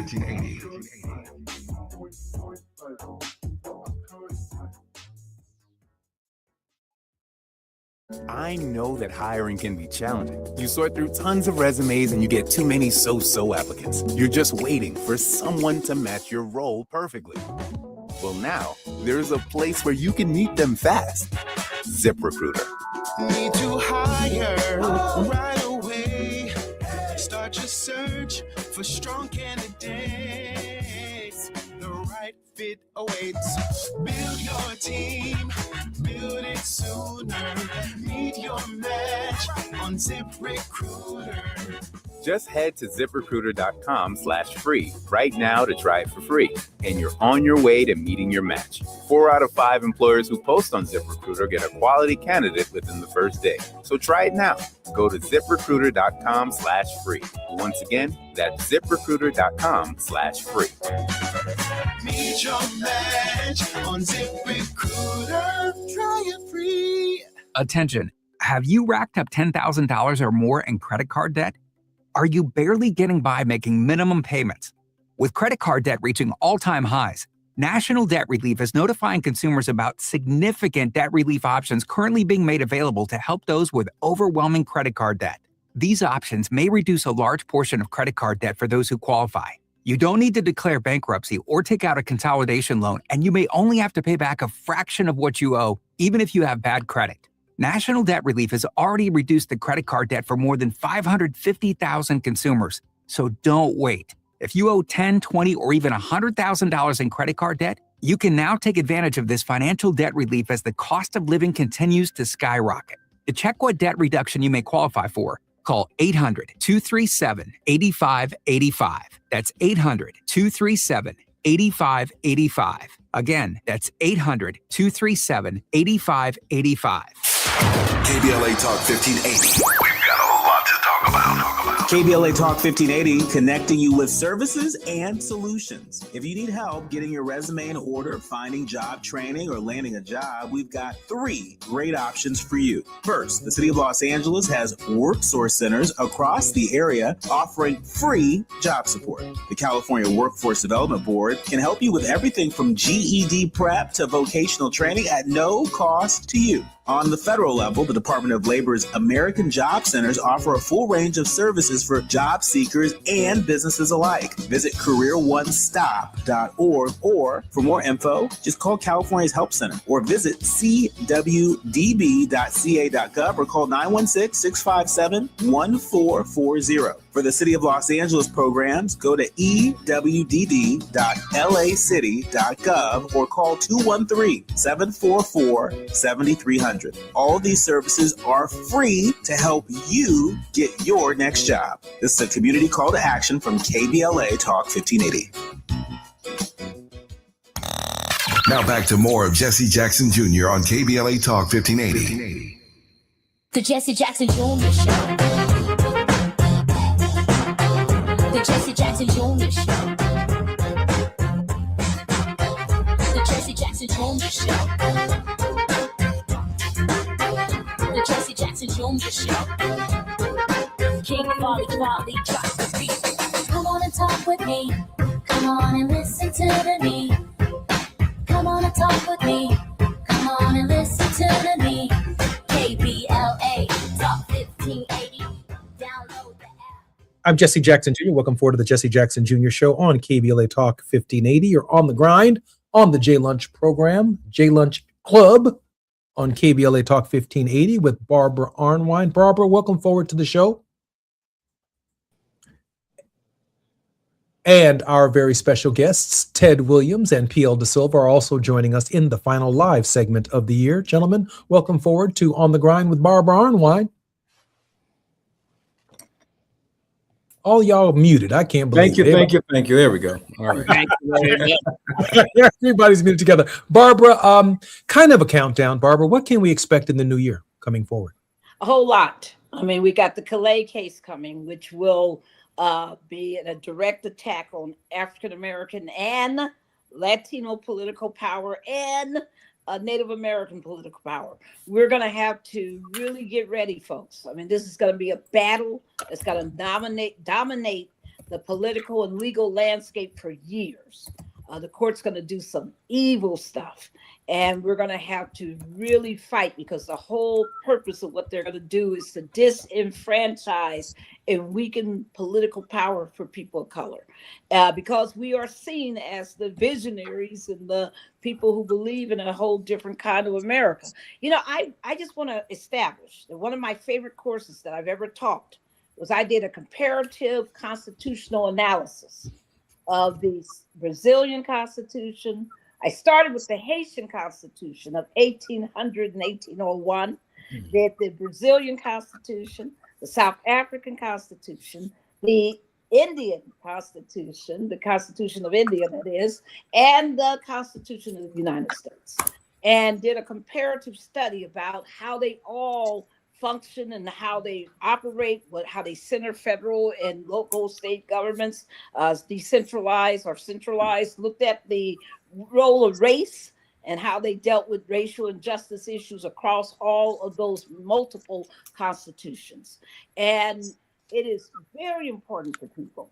You know, we're so convinced of that whole American exceptionalism that we have no clue about where we really stand relative to the rest of the globe. And I would really urge people that if you got some extra time on your hands, read some of those constitutions and look at what are rights that are enumerated, rights that we don't have under the U.S. Constitution. The beauty of some of these constitutions, like the Brazilian one, had to be rewritten after they came out of the military coup. So it's more younger. But also they created, because of their experience of having been ruled by fascists, they created a much more, palatable way of amending and interpreting their constitution and protecting their justices. The South African Constitution was built understanding of the weaknesses of the U.S. Constitution and all of its failures and all of its probabilities. Indian Constitution, they looked at all of these and in building that one. So there's so much to learn, and nobody has a perfect constitution in my view, but still, I just wanted to emphasize that there's a lot that we can learn from others. And I wanted to say two other things, definitely. Shout out to the family and condolences to the family of Richard Smallwood. What a loss. What a loss. What a spiritual contributor he has been to so many of us. So it's a great loss. And I wanted to hit on that point. One of the most popular articles out right now is an article of an African brother who's visiting his cousin in I believe Atlanta, Georgia.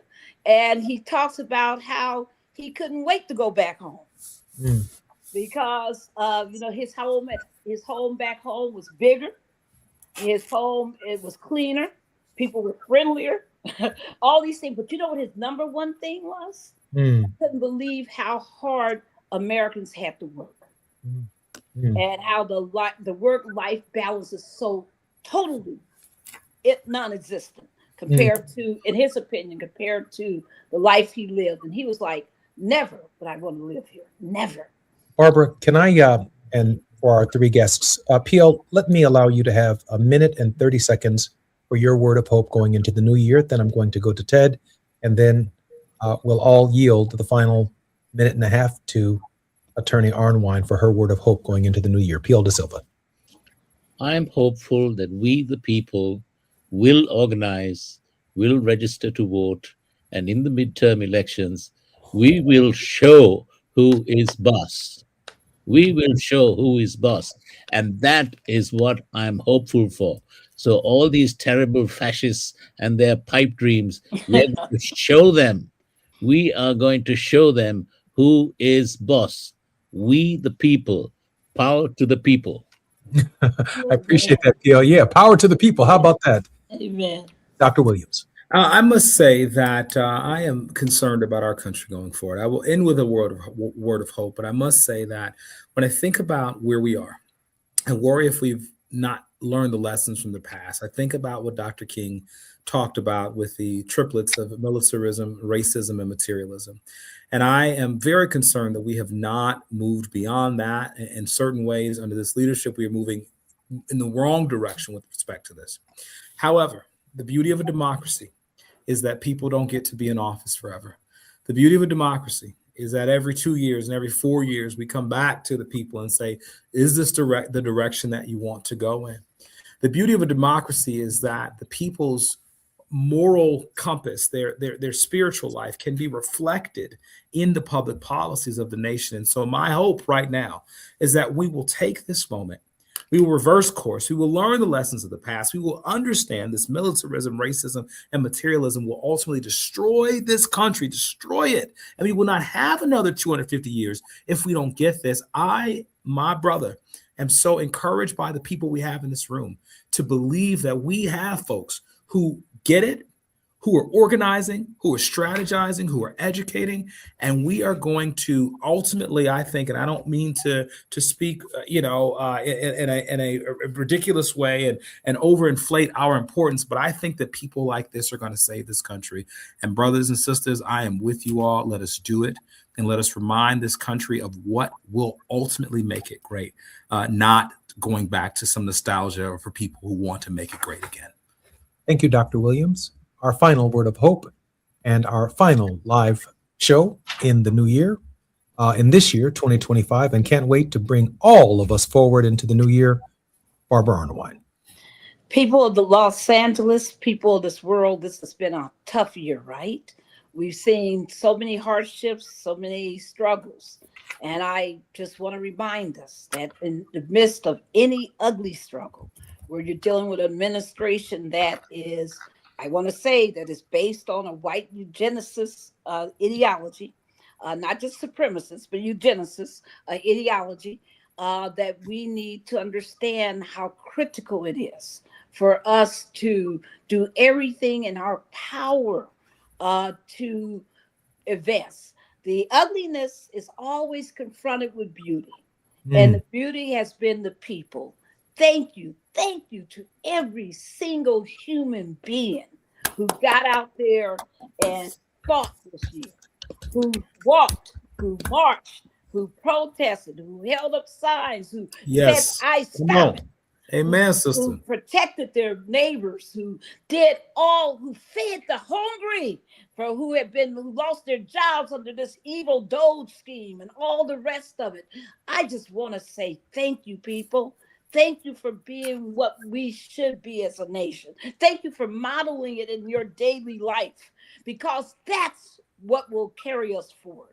Because the whole momentum in this time has to be to move forward, to overcome. We will get the justice we deserve. We will get the victory we deserve, because all of you will not turn your back on the fight that must happen.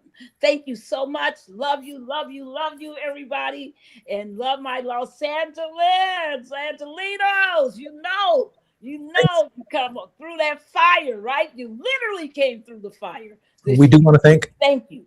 We do want to thank Tavis Smiley. We want to thank Andy. We want to thank Taz. Thank you all. Happy New Year to you and your families. And thank you for being part of our show on KBLA Talk 1580. I'm Jesse Jackson Jr. Happy New Year. Happy New Year.